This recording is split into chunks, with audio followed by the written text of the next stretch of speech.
Tyson, how do you adjust to life? You never adjust to this. You never adjust.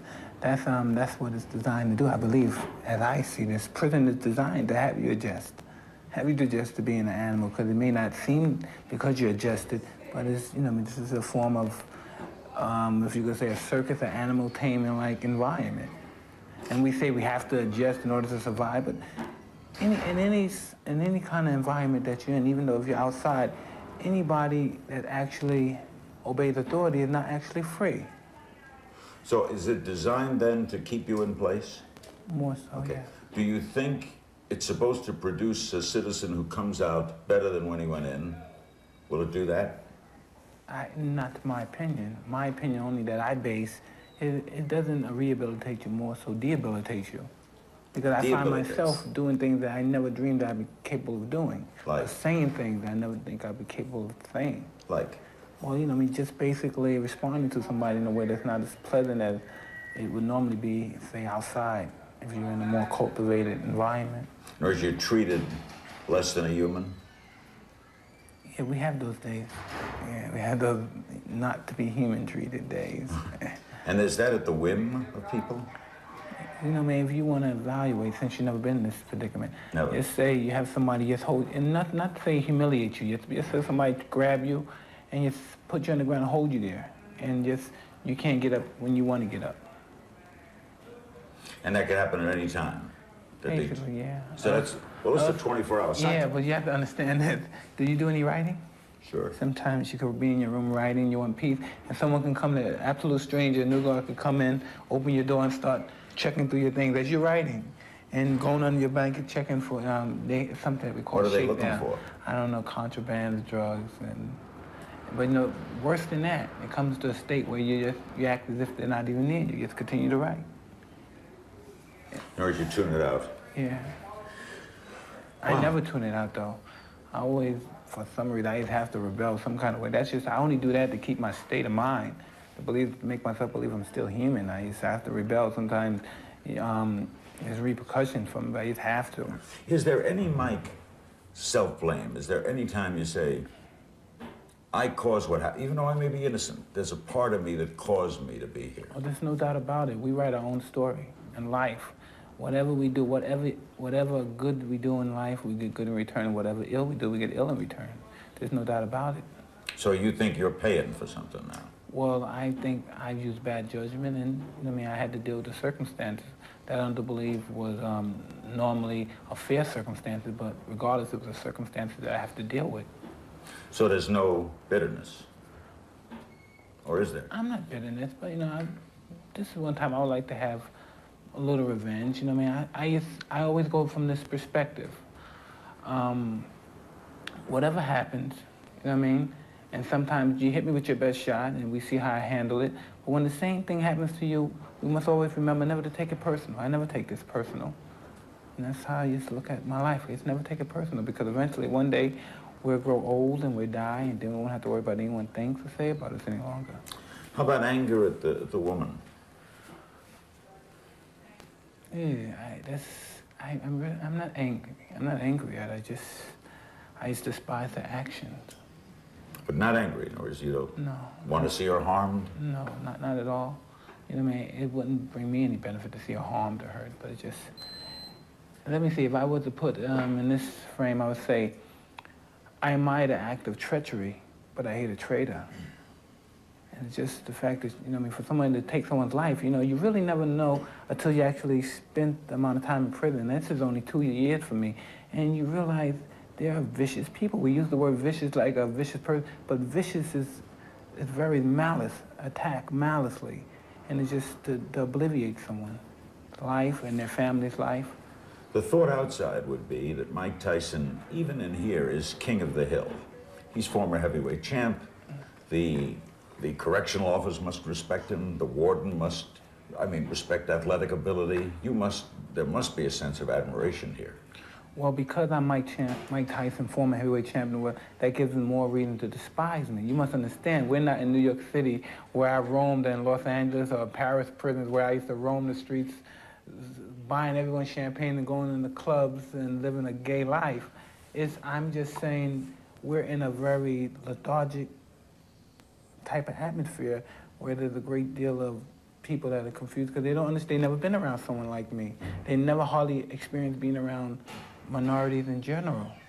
So, you know, I mean, they look at me kind of funny, but they also despise me. Despise? Exactly. Don't hold you in awe? No. How old are you now? 27. It's very young. Very young. Do you feel very young? I feel great. You do? Yeah. All right, I want to touch a lot of bases. The new heavyweight champ, did you see the fight? No, I didn't witness the fight. Before we talk about the champ, give me the schedule. Like, what time do they get you up here? I go to school at 8 o'clock, and after 8 o'clock, we come back at 3:15, and we go to rec, and it's just very, I mean... Same thing every day? Mundane type situation every day. What time do you go to bed? 11 o'clock, 11:30. Do they let you, if you want to wake up in the middle of the night and read, can you? Yeah, we do that. You have to read in a very dark, dim light. I guess that's the torture chamber. Like, you know, in old Spain, in the Spaniards, they used to have those lights that's on all night. I guess it was designed to make you go crazy. And dripping water. They don't do that. No, it's just cold, and I know heat. You have gotten a lot into reading, right? Yeah. Why? I don't know. You know what? I used to read only boxing magazines. And then from reading the boxing magazines, you may read about a great writer may have quoted a fighter. I mean, he may have been very friendly because George Bernard Shaw, believe it or not, was very friendly with Gene Tunney. You know what I mean? And then that just made me just... Great writers are attracted to fighters, always have been. I never knew that. I never knew that. Norman Mailer was intrigued with boxing. I knew that. Yeah. But no, I read a guy by the name of Homer, and he wrote about Achilles and Hector, and he wrote about that war. Even though it was so many years ahead of his time, it's been passed down, and he told the story, and I'm sure things have been exchanged from all those years, but the story, he said it like as if he was there. And I just like reading. I like reading about the writers and the boxers, how they have so much in common. So you're now reading a lot? I've burnt out slightly, but you know, every now and then I go back and forth. I think Pete Hamill wrote in Esquire that you were reading the classics? Yeah. Like you mentioned Homer, you reading others? Yeah, I read quite a few. And modern novels too? Not too many. Not too many. Unless a modern author sends me his book and I read it. What do you do with your mind in a place of confinement? You know, you confine everything but your mind. You can't confine someone's mind. And I think that's the only state of you that's actually free at all, even when you're out in the streets. It's the only thing, because as we know that we have neutrons in our brain, and our body's only purpose is to carry our brain. It's just to carry our brain.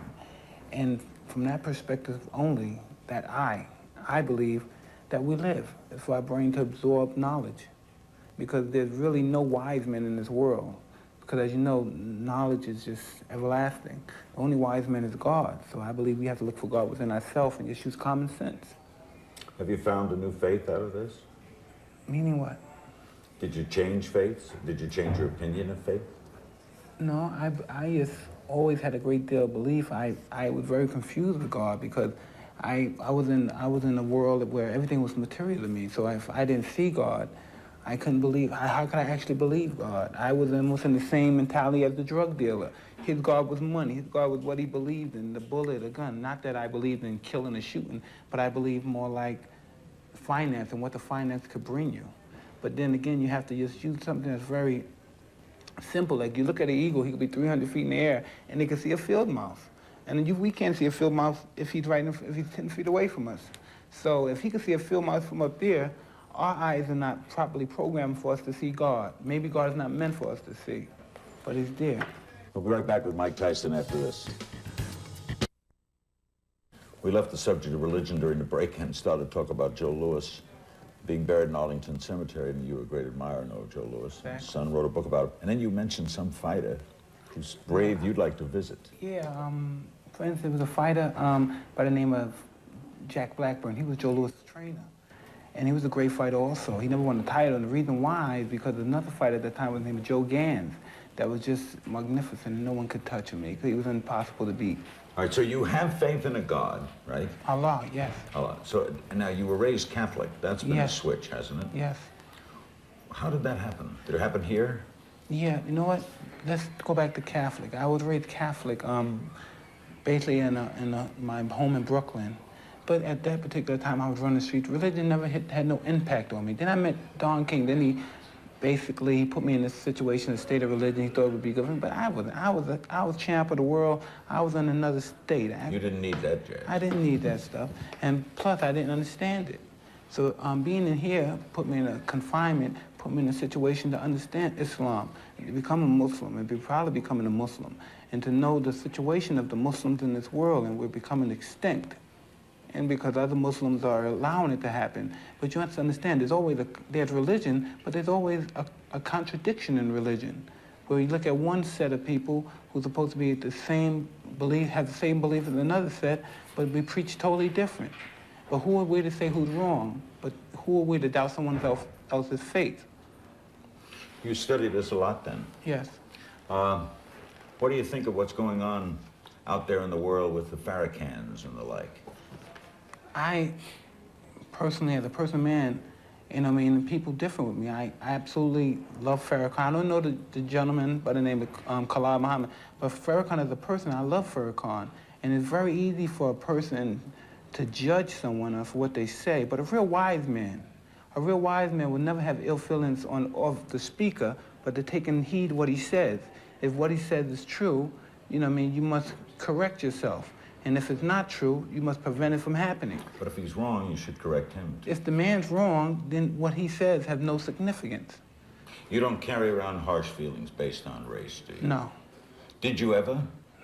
Out of ignorance, yes. So out of ignorance, you were once like anti-white or anti-Jew or anti... No, never that, because if I wouldn't know, by looking at a white person, I wouldn't know if anyone in here is Jewish, Irish, Catholic, Italian. You know what I mean? It's just that we don't know. We don't know, and we're influenced.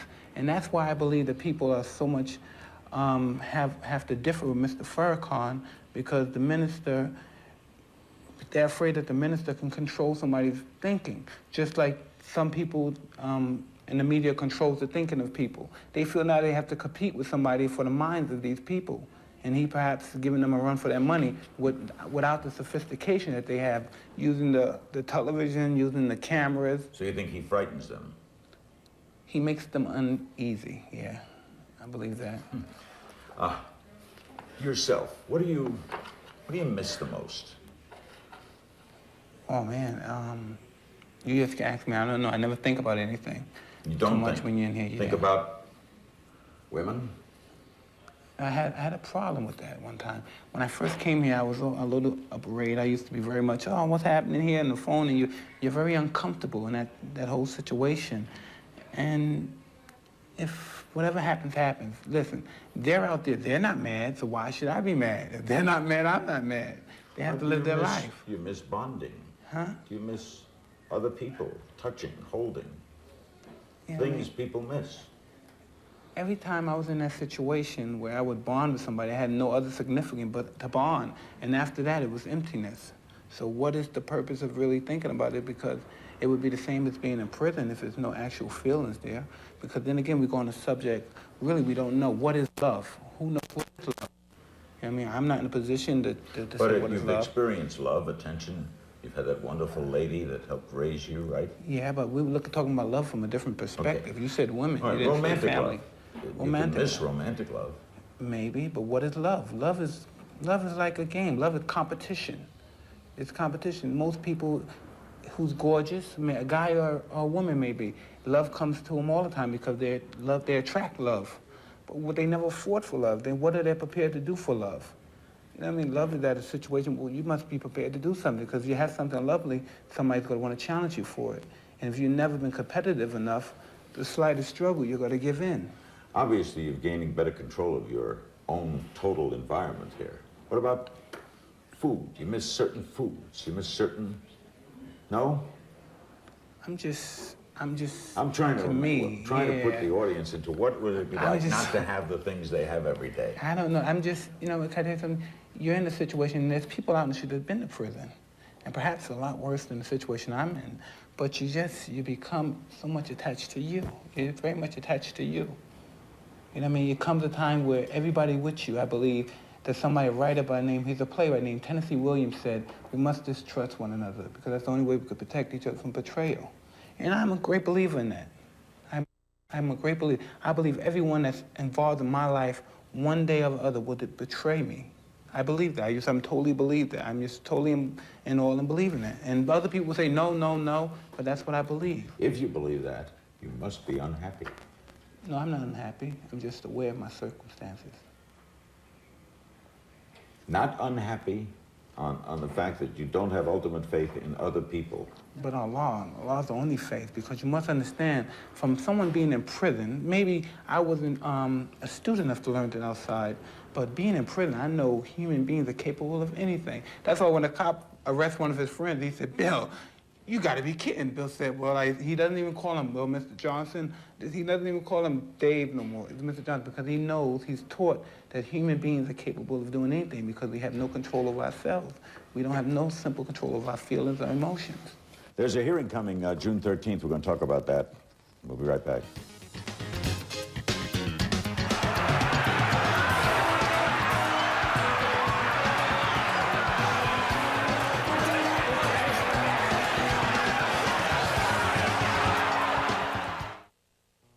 The legendary...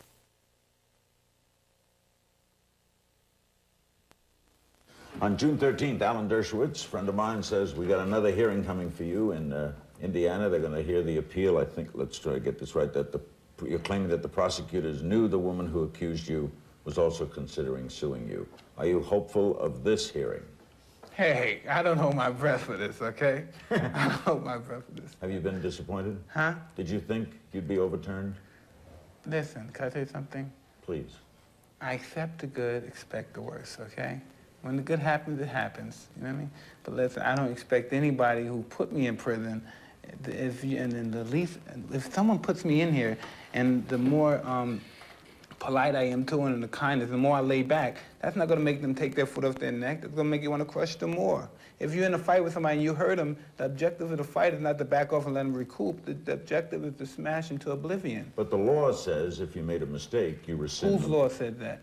The law of the United States? Yeah. Or who controls the law of the United States? Legislatures? Yeah, Supreme Court? legislators that have their whole own agenda. Laws mean nothing. You give me the currency of a country and you can make all the rules in the world. And that's all that matters. Who's in control? So then you'll be surprised if this hearing comes out in your favor. Absolutely. Even though you have a very upbeat lawyer, you know, Mr. Dershowitz is... He's something else, isn't he? Gotta like him, right? Hey, you know what I mean? He's a good man. He does his job very well. But we're dealing with a circumstance way beyond him doing his job. We're going beyond the facts. When you go to the facts is something that, and when you say the fact is something that's evidence. But you go beyond the facts, and what makes it evidence? What makes it evidence that I'm in here is bullshenanigans. I should not be in here. Do you remain close to Don King? Don has to know what times comes. I guess my only alliance, my true honesty is to Allah. And not to no other Muslim, not to no set of Muslims that come say he's a Muslim now, he with us. You know, my loyalty is with, as an individual, is who loyal to me. My first loyalty, my first obligation is to Allah. Riddick Bowe said to me, Riddick Bowe's manager said to me, that when you get out of prison, and he expects that to be with time off, probably within a year, he expects that you will fight, and that if you eventually get into a fight with whoever is heavyweight champion, it will be the largest pay-per-view, the biggest draw, the biggest attended fight, whether it's Michael Moore, Holyfield, Bowe, ever. Would you agree with that? Financially. I don't know. I don't need much. You know what I mean? Less is more to me. I've been through that before. I've been through the big super mega bucks before. And you know, maybe, you know, people say it's the state I am now, but I'm just more conscious of my security with myself, you know what I mean? You know what I mean? So that doesn't intrigue you, the thought of a biggest money fight ever? No, it would intrigue me more than that, just to win. It would intrigue me more than just to find it. I always like to win, you know what I mean? And I think that's probably why I'm the way I am, you know what I mean? It's against everything Allah believes to be as vain as I am. We'll talk about that. Our guest is Mike Tyson. He's coming back. Go away. Since you're a fan, let's look at the division a little. Are you surprised? Were you surprised that Moore beat Holyfield? I haven't seen the fight, but I was surprised, yeah. Because from what I remember of Michael Moore, and I remember Van Holyfield, and if I was to put the two fighters in my mind and let them fight, I would think Holyfield will win. So you're surprised? Yes. There are thoughts Mora said he may quit. Mora? Yeah. Why? I don't know. He said that he doesn't need it either. He said there's other things in his life. Well, then, it's a decision to do what he wants. But I'm sure there's people that have his ear that won't allow that to happen. He will fight. That's only on him. I'm just giving you my opinion on that issue. Who's the best of those out there? Man, there's so many good fighters now. This new gentleman from Detroit, Gerald McClellan, I believe his name, McLean. I've seen some tapes of him just from highlights, and he seems like a dynamo. Leonard Lewis? Lennox Lewis, yeah, he seems like he's doing well also. Do you like Riddick Bowe? I love Riddick Bowe. You're friends? Yeah. Did you grow up together? We went to school together. In Brooklyn? Yeah. What a story. Yeah. Two heavyweight champs in the same school. Yeah, no, but it was like that before, like in the 20s, guys grew up together, like in the same neighborhood, like Benny Leonard and Sammy Mendel was to fight against them from the same time, even though Benny Leonard was a little bit before. These guys, they New York grew club up, fighters. Yeah, they all knew each other. Would you fight Bowe? I don't know. Can I tell you something? That's one thing that I would take different. I probably, at this stage of my life and being as conscious as I am, I don't think I would. I don't think I would. Because you like him? As a matter of respect, see, and people wouldn't understand that. So the purpose is to hurt him, and you would have to hurt Riddick Bowe in order to beat him, and you don't want to hurt him. He would have to try to hurt me. Yes. And why should two friends hurt each other? That's what I'm trying to say now. It's just too disrespectful. The only reason you put your hand on somebody, even in a street fight, if you're conscious, is because you have no respect for them. Like kids fight because we don't know any better. But as grown men fight, and if they're conscious, the only reason I'll put my hand on you is because I have no respect for you if we have a fight. And I feel that's the same way, and it goes between personal and business. Before I used to say it's only business, but I think it's personal when two people who admire one another like that fight. Do you want to hate your opponent? No, because it's discipline. Listen. How could you be upset with a person? You don't know me from a can of paint. So we're fighting. How could I be mad at you? That's why you have to be a highly disciplined athlete to understand this is a job. I mean, regardless who it was, this is a job. We have to fight. But I just find it, people may say it's unprofessional. I just can't picture myself fighting Riddick Bowe. He's been more than a gentleman to me, and I have done things that was out of gentleman character in the past to him. And he just wooed me. Yes. Fighting Mora or Lewis or Holyfield, no problem. No problem at all. Okay. When do you expect to get out? Let's say appeals don't work. Hey, next year. Next year? June, with time off, right? Yeah, no, with June. I believe with June. This next June coming up on March, I believe that's the end of my sentence. Because of the 6 years, you get time off, don't you? Yes, 3 years. 3 years off, so yes. What is the first thing you're going to do? I want to take a bath. You going to take a bath here? No, we take showers. Oh, you're a bath taker. Yeah, There's two kind of people in the world, bath takers or shower takers. I'm a bath taker. You're a bath taker. Yes. First thing is take a bath. And go where? Where do you want to go? Hey, man, I'll lie to you if I tell you anything after that. I'll lie to you.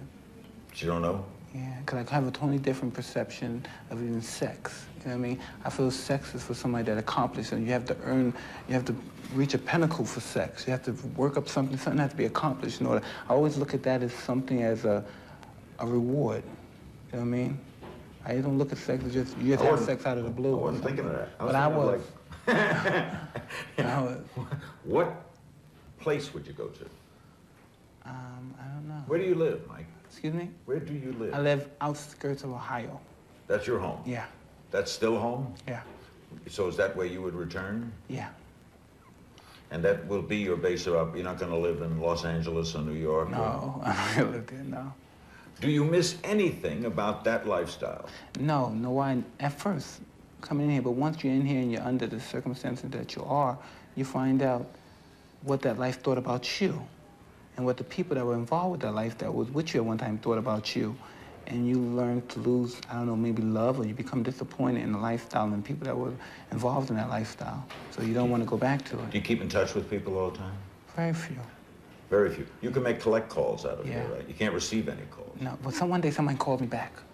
One day I picked the phone down, and I don't know what they did. They called me back, and I picked up the phone. Everybody looked and thought it was crazy. You broke the system. No, I didn't break the system. They asked the operator to break the system. How often can you see visitors? Usually every day or once every 14 days for the same visitor. Like if you were to visit me now. I can't come back for 14 days.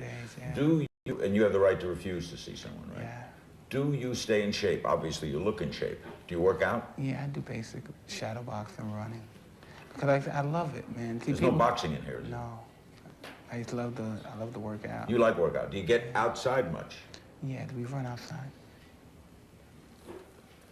There's a sport, there are, in the new crime bill, there's lots of things going on, and one of the things being proposed is stopping gymnasiums in prison. That exercise equipment and the like is a plus. It shouldn't be given to a convict. Listen, you must understand, like I said, let's look, for instance, I have a class that I go to, it's economics class, right? And in this class, let me see, is it economics or is it government? But regardless, and it shows the three systems. It shows the Japanese system, it shows the German system, and it shows the American system. And talk about preschool kids, when kids get out of high school and they look for a job. They have contracts, Japanese people, with the government. They have a contract with Mitsubishi and Toyota and Honda have contracts with the school. The smartest students are guaranteed jobs. And sometimes they come to the principal and say, come on, we need more students. And he's negotiating students for jobs, as if it's like a deal. We're negotiating. Well, no, you can't get him. No, we're not going to give, we got to have that many students unless you have to guarantee more jobs, and then we could skip some up. But here, big business, and in Japan, the parents are involved with the education, what school they go to, what job they get, and it's just an involved environment. In America, big business is prisons. They make rules for prisons, and of course they're not going to let a person. Now they're trying to stop, I believe, education in prison as well. So they're going to get a prisoner here. They're going to get him adapted to this circumstance. Then when he go back into society, he won't be able to cope. So he has to come back to the revolving door situation. And you think they want him to come back? Oh, it's fine. That's $40,000 a year, $30,000 a year. Do you think you would like? Say someone has 30 years, and you give them, and you get $30,000 a year. And if that's over $1 million, $1.5 million, so to speak. And what do you think? You think the government's going to give that up? Wouldn't you say a gym is necessary, though? I mean, just basic health? There's nothing necessary but God. You know, I mean, they may think they need it from time and time, but there's nothing necessary. There's nothing that you need. The infinite body and the free mind is the most powerful element in the world, because you could be what you want to be all day long. You read Arthur Ashe's Days of Grace, right? Yeah. In fact, I think it so moved you. It's one of the most important books in your life. I was talking to a guy who I like here very much, and somebody had sent me a book about Arthur Ashe. I had to send it back, though, because I couldn't keep it. The author didn't send me. And he said, what's that, Arthur Ashe? He said, ain't he a Tom? Ain't he? I said, no, he's a great man. Then I explained to him. He said, really, really? But he was a great man, and know what else? Only thing I didn't disagree, he never said he didn't like confrontation. No, he didn't was like not. Confrontation. That surprised you in him, because he was a great competitor. And I'm different. I go right for your throat. Oh, I know that. I just go right for your, not only in fighting, but just in life, I just go right for your throat. Especially if it's a point where you violated somebody else's feelings or mine.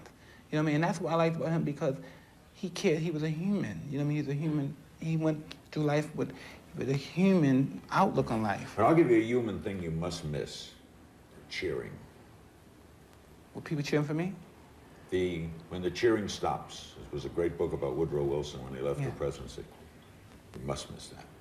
Can I tell you something now? Praise be to Allah, I cheer for myself 100 million times a day in my mind. To me, I'm my biggest fan. There's nothing in the world better than me. So I don't think about that. Those guys really don't know what they're cheering for. I know the total me, and I know why they should be cheering, but they don't know they cheer for the knockout. That's all. They cheer for the knockout and the performance. I cheer because I know who I am. They're not cheering you, the man. They're cheering you, the punch. Not at all. One other thing. You go right into training? Hey, I gotta think about it. I don't even make that assessment yet. I don't even conceive leaving this place. Okay, but yet. 28, 29, you're going to be in prime, right? That's an athlete's prime when you get out of here. I mean, you should be at right prime of your fighting ability. I'm in the prime as far as my thinking capacity, and sometimes I shadow box and say, God, I didn't know that much. I didn't know this, and I think it falls into place naturally, doesn't it? And I don't know. I would love to fight it under the proper circumstances, but like I said, I've been robbed and abused and taken advantage of all my life and lied to. I'm not going back into that same predicament again. You know what I mean? Eventually, I'm gonna have a family.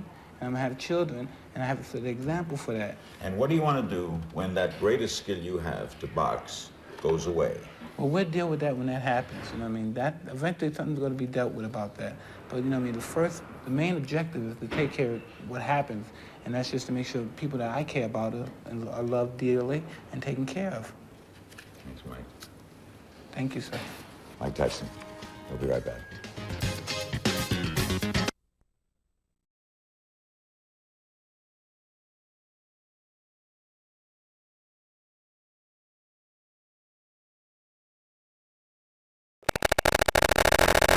Like Hayami, Powell, and Lagarde each felt they had no choice. What's this tell us about central bankers?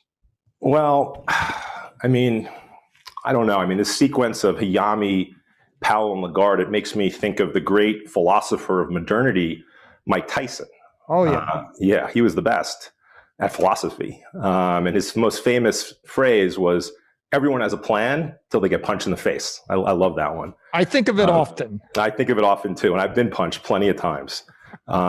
I mean, these bankers, they got punched in the face really hard, and they felt pain and they felt fear because they're human.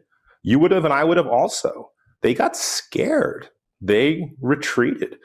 I think, though, what it really tells us about the world is that these central bankers, as well-intentioned and as smart and as really good as they are, they're just up against forces far bigger than themselves. I think it tells us that the economic choice they'd like to make of short-term pain for a long-term gain, it's just out of scope for them.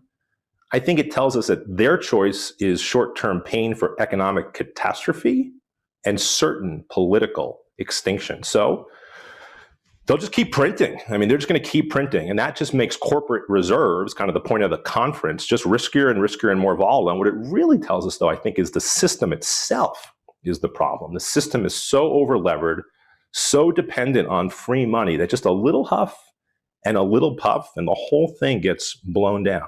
Can I tell you just one more story? Okay. Okay, so let's go back to Jerome, our guy, right? Last March, he's learned the lessons of Mike Tyson's wisdom. He doesn't want to wait to get punched in the face. And, you know, the markets start to fall. Some people start to lose some money. And Powell's view, through his actions, not his words, through his actions, is that no level of pre-crisis irresponsibility, no level of overborrowing, irresponsible overborrowing, no level must be allowed to have consequences. The new Fed mandate is not price stability. It's not full employment. The new Fed mandate, again, through his actions, not his words, is let's decouple risk-taking from the consequences of risk-taking. The new Fed mandate is let's finally, once and for all, institutionalize moral hazard. So to foam the runway for this new mandate, what does he do? Jerome goes out and he starts buying securities at a scale the world has never seen or imagined was possible. He starts buying about a day's worth of US GDP, a day's work. So I want to put that in human terms. All the work, all 350 million of us do. We wake up in the morning, we get our kids to school, we go to work. All of the work of all of us. You know, I picture Jerome kind of getting to his desk, gets the keyboard out, and just like Control P click. All Americans, collective daily labor, he just prints. Now, as I said, I don't question central bankers are well-intentioned. I strongly believe they are. But humans are not supposed to have that kind of power over other humans. You know, in the same way that a stock certificate is titled to company capital, money is titled to human time, Michael. I mean, people sacrifice their time for money, which enables us to trade our time for the time sacrifices of others. That's how it's supposed to work. So a tool that can command human time, the central bank keyboard, Control P, that keyboard steals time. And it steals time from some, particularly and most powerfully the non-asset owners, the most vulnerable. And it redistributes that time to others, most notably the existing asset owners. It adds rocket fuel to wealth inequality, and it leaves the fidelity of the signal content of prices just in tatters.